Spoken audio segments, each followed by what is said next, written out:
Hello, I'm Dee, a 60-year-old woman.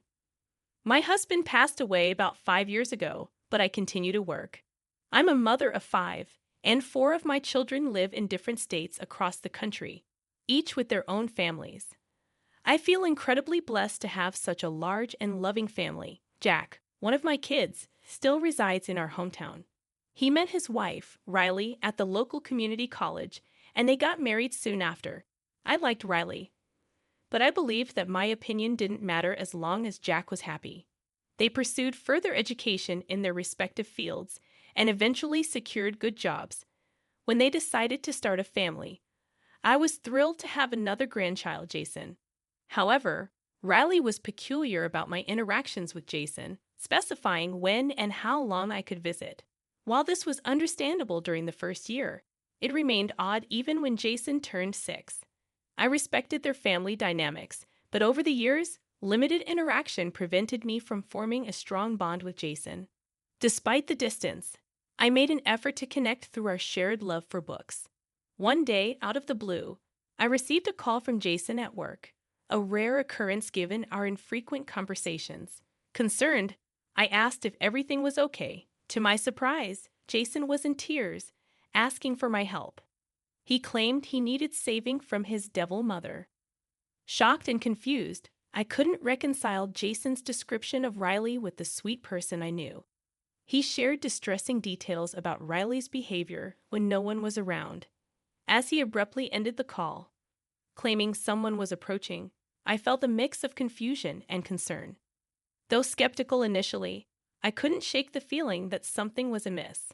Unable to ignore my instincts, I made the decision to purchase a hidden camera, justifying it as a response to Jason explicitly seeking my help. I wrestled with the ethical dilemma of spying on my son's family, but believed it was necessary to either confirm Jason's concerns or retrieve the camera if all was well. I held on to the hope that a sincere conversation could resolve any underlying issues. The camera took a couple of days to arrive, and once it did, I set it up. Fortunately, this camera provided both live and recorded footage, accessible through a convenient phone app. With the technicalities sorted, I called my son. "Hello, sweetie. How's everything?" "Everything's great, Mom. What about you?" "It's the same old, same old. Although I was wondering about something and thought I'd ask you about it." "Yeah, of course. Is everything okay?" Yes. I was just thinking that we haven't met in a long time, and I was wondering if I could swing by your place one day." "Of course, Mom. How about this Sunday?" "That works. But shouldn't you maybe check with Riley if that's okay? Lord knows I hated it when your dad made plans without asking me about it." "I know. Riley would be really happy to have you over." "Don't worry, Mom." "All right then. I'll be there around 5 o'clock. That works. See you soon. Take care." Even though my visit had hidden motives, I was genuinely excited to spend time with my son, considering I rarely saw the rest of my family outside the holiday season. I tried not to intrude, respecting their busy lives. The weekend arrived swiftly, and I got ready early.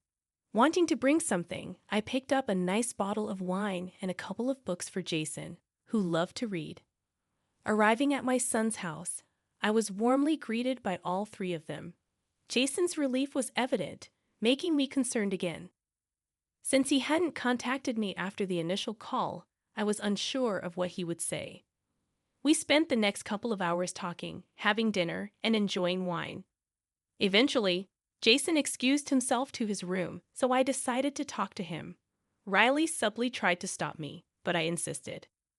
Jack intervened, allowing me to go talk to Jason. Shutting the door behind me, I handed him the books, and we discussed them for a while. I refrained from bringing up what he had mentioned, wanting him to initiate it. As we moved on to other topics, he grabbed a notebook and began writing.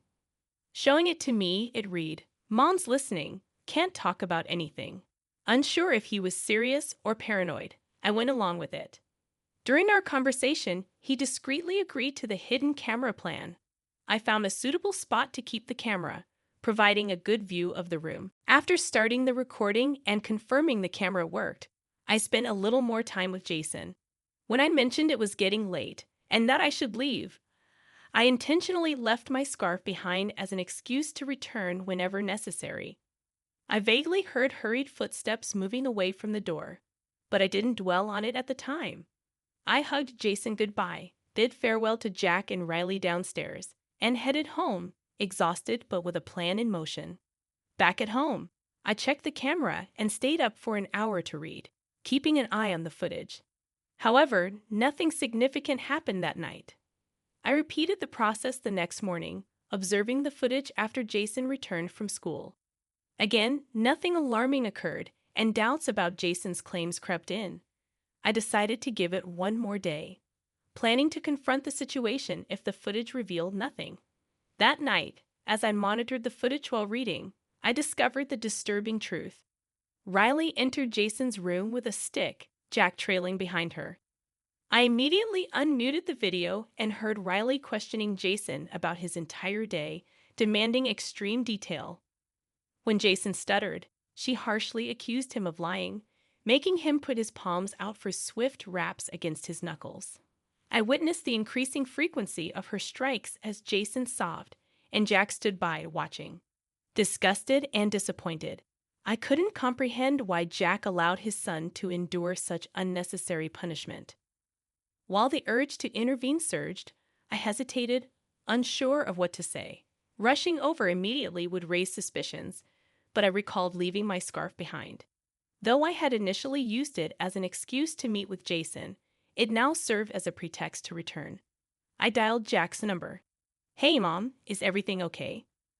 "Yes, no worries. I hope I'm not disturbing you." No. Riley and I were just saying goodnight to Jason." "Ah, all right. I wanted to tell you that I think I left my scarf in Jason's room last night.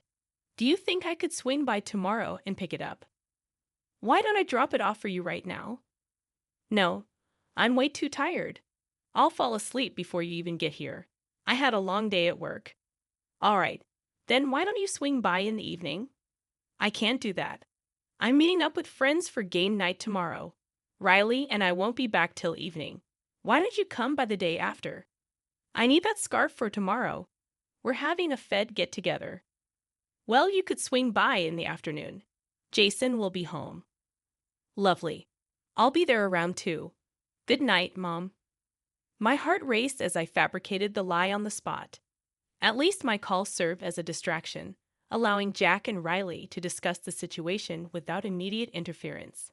Whatever I had discussed with Jack seemed to have no effect on preventing Riley from punishing Jason. Before leaving Jason's room, Riley announced that he wouldn't receive any meals until dinner the next day. Appalled by this harsh decision, I wished I could dismiss it as an empty threat. But the reality was evident from the footage. Riley and Jack were likely to follow through. The following day, I took a day off from work, mentally preparing for the difficult conversation I knew I needed to have with Jason.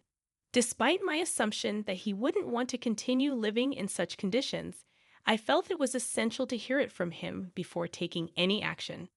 Before heading to Jack's place, I ensured to pick up food for both of us. Upon arrival, Jason appeared on the verge of collapse, weakened and lethargic from the imposed hunger. I hastily provided him with his meal, watching as he devoured it.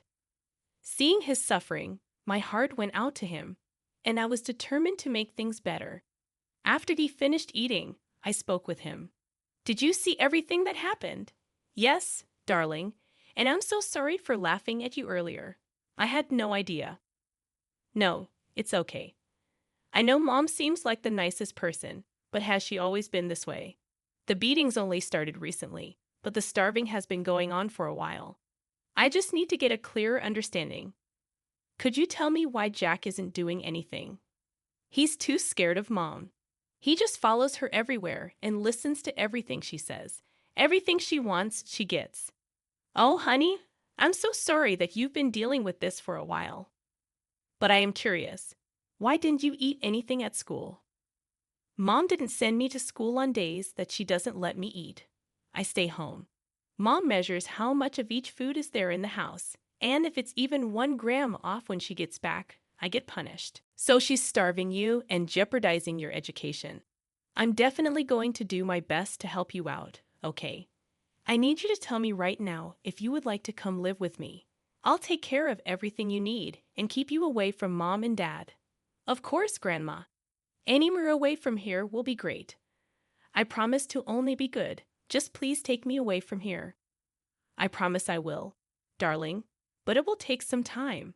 Do you think you can handle staying here for a little while longer? Yeah, I can. I've been living here for 12 years, so I can wait a little more. Carefully cleaning up and leaving no trace of the food, I ensured Riley wouldn't make things worse for Jason. After helping him clean up, I checked and double-checked to leave the place exactly as it had been. Upon returning home, I called Jack to let him know I had retrieved my scarf and thanked him for his cooperation. Next, I reached out to a friend specializing in family law. I explained the situation, and he cautioned me about the difficulty and duration of fighting for custody. He also mentioned the possibility of temporary custody arrangement and warned that Riley could change her behavior to regain custody. Acknowledging the challenges, I decided to pursue legal guardianship based on the evidence I had. Knowing Riley's profession as a counselor at a middle school, I believed she wouldn't want child abuse allegations affecting her job prospects. With this in mind, I kept a vigilant watch over the footage in the coming days. As I compiled all the evidence and organized the paperwork for a guardianship transfer, I chose the weekend to visit Jack's without prior notice. Jack seemed surprised to see me at the door. Mom, what are you doing here? I need to talk to you and Riley. I don't think now's a good time. Why? What's going on? Just family stuff. Hold on. How come you're suddenly over so frequently? Can I visit my son? I didn't think I needed special permission for that. No, I didn't mean it like that. It's just that you've taken a sudden interest in us this week. And it's weird because you rarely ever drop by before. It isn't really weird. I only came over today because I have something seriously important to talk about with the two of you. I don't think. What's that sound? I suspected Riley was doing something to Jason due to Jack's evasiveness. When I heard loud crying from Jason's room, I pushed Jack aside and walked into the house, determined to protect him. Speeding to Jason's room, I burst in to find him sobbing, clutching his face. Riley was breathing heavily, looking at him with malice. I ran to Jason, and when he calmed down, I noticed injuries. A red, swollen cheek, bleeding knuckles, and welts on his arms from a stick. A rage unlike any other surged within me. What kind of monster would hit a child so harshly? Determined to protect Jason, I went to the kitchen, grabbed a bag of frozen veggies, and returned to help reduce the swelling. Assured he was okay, I decided to take him to my place that day. Descending to talk to both of them, Riley looked mad, and Jack seemed uneasy. How dare you just barge into our home that way? Isn't it a good thing that I did? You're hitting your child, for crying out loud. What I do in my family is none of your business. Your child is my grandson, and he is a part of my family too. You're hurting him, and I can't let that go on. He may be your grandson, but you don't live with him. You don't know what a brat he is. I'm just disciplining him. Who cares if he's a brat? He's a child, and there are so many other ways to discipline a child other than hitting them. I mean, you of all people should know this.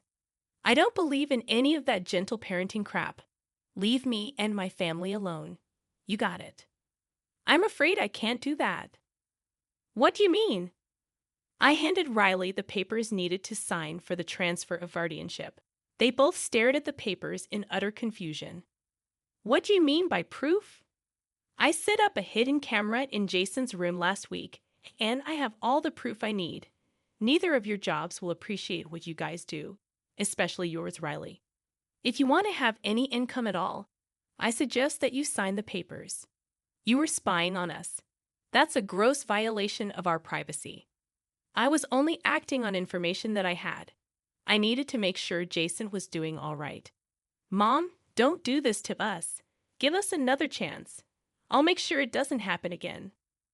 I don't want to hear any of it. I'm very disappointed in you, Jack. I raised you to be better than this. I'm taking Jason with me, and I expect the papers to be signed. If you don't, you know what will happen. I knew neither of them wanted to play with that kind of risk, so they didn't put up a fight when Jason and I walked out. I took Jason to get dinner and ice cream, trying my best to comfort him. In the weeks that followed, I gained legal guardianship of Jason. Riley and Jack cited plans to move to a different state and not wanting to disrupt Jason's education as reasons for transferring guardianship. They did end up moving, bringing relief. Jason is doing much better now, happier knowing he won't run into his parents for a long while. He's one of the kindest kids, thanking me every day. I intend to keep my promise to always protect him.